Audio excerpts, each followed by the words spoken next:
आए हैं बड़ी अभागन रही है। अब मैं कविता के विद्वानों के समक्ष कविता पढ़ रहा हूँ इस उम्मीद के साथ कि आप कविता के सार तत्व को समझें। पुरखों से सुनते आए हैं बड़ी अभागन रही है। अतिवादों ने सच्चाई की अन्य विनय कभी ना मानी। अतिवादों ने सच्चाई की अन्य विनय कभी ना मानी। वर्षों तक चलती आई फिर सही गलत में खींचा तानी। अतिवादों ने सच्चाई की अन्य विनय कभी ना मानी। वर्षों तक चलती आई फिर सही गलत में खींचा तानी। सही बात सहमी रहती थी चिल्लाती थी गलत बयानी। सही बात सहमी रहती थी चिल्लाती थी गलत बयानी। जाने कितने कितने दिन तक लाल रहा सरयू का जाने कितने कितने दिन तक लाल रहा सरयू का पानी। जाने कितने कितने दिन तक लाल रहा सरयू का पानी। राजनीति के काले मन का राजनीति के काले मन का उजला दर्पण रही अयोध्या। पुरखों से सुनते आए हैं बड़ी अभागन रही अयोध्या। पुरखों से सुनते आए हैं बड़ी अभागन रही अयोध्या।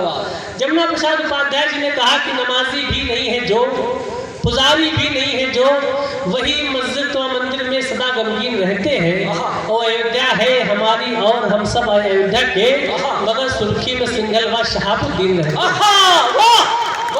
इस बात को कितना है कि सबने अपने अपने पक्ष की खूब बातें कही, लेकिन उस 600 वर्ष के संघर्ष के दौरान अयोध्या के मन में क्या चलता रहा, अयोध्या की क्या इच्छा रही, 4 पंक्तियों में पढ़ता हूँ, सुनिएगा। पुरखों से सुनते आए हैं बड़ी अभागन रही अयोध्या। जिसने केवल इतना चाहा सारे मसले हल हो जाए। इतना संघर्ष जितना हुआ, जितना खून बहा, अयोध्या कभी नहीं चाहती थी कितना संघर्ष हो। जिसने केवल इतना चाहा सारे मसले हल हो जाए। सूनी गलियों के सन्नाटे फिर से चहल पहल हो जाए। जिसने केवल इतना चाहा सारे मसले हल हो जाए। सूनी गलियों के सन्नाटे फिर से चहल पहल हो जाए। संघर्षों की कालिख वाले किससे बीता कल हो जाए। संघर्षों की कालिख वाले किससे बीता कल हो जाए। और अंतिम पंक्ति पे आप सबके हाथ खुले। संघर्षों की कालिख वाले किससे बीता कल हो जाए। घर के बेटे के हिस्से के तंबू राजमहल हो जाए। घर जिंदाबाद के बेटे के हिस्से के तंबू राजमहल हो जाए। घर के बेटे के तंबू राजमहल हो जाए। घर के बेटे के हिस्से के तंबू राजमहल हो जाए।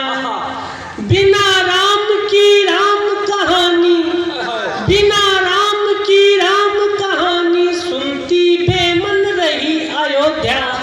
पुरखों से सुनते आए हैं बड़ी अभागन रही अयोध्या। पुरखों से सुनते आए हैं बड़ी अभागन रही अयोध्या। अब जितना प्रेम है मुझे एक साथ दीजिएगा। मैं गीत का अंतिम पंक्ति, अपने काव्य पाठ का अंतिम पंक्ति पढ़ के आप सबसे मिला। पुरखों से सुनते आए हैं बड़ी अभागन रही अयोध्या। हमारे यहाँ कहा जाता है कि अयोध्या को अभिशाप लगा, लेकिन किस बात का अभिशाप लगा मुझे कारण तो नहीं पता, लेकिन 2-3 बातें समझ आती मेरे सामने, मैं आपके समक्ष रख देता हूँ, सुनिएगा। पुरखों से सुनते आए हैं बड़ी अभागन रही अयोध्या। तब अयोध्या अभागन रही। कुछ कहते हैं दबी जुबान से माँ सीता का शाप लगा है। कुछ कहते हैं दबी जुबान से आपने वो दर्द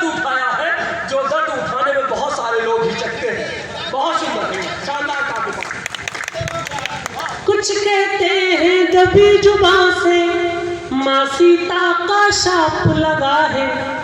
दो जोड़ी बूढ़ी आंखों का पुत्र वियोग विलाप लगा है। कुछ कहते हैं दबी जुबां से, माँ सीता का शाप लगा है। दो जोड़ी बूढ़ी आंखों का पुत्र वियोग विलाप लगा है। सूरज को जलना है शायद इसीलिए ये ताप लगा है। सूरज को जलना है शायद इसीलिए ये ताप लगा है। कोई तो अपराध हुआ है जिसका सिर पर पाप, कोई तो अपराध हुआ है जिसका सिर पर पाप लगा है। कोई तो अपराध हुआ है जिसका सिर पर पाप लगा। कोई तो अपराध हुआ है जिसका सिर पर पाप लगा। देव और दानव दोनों का, अंतिम दो पंक्तियों भरपूर प्रेम देके मुझे विदा करिएगा। देव और दानव दोनों का, देव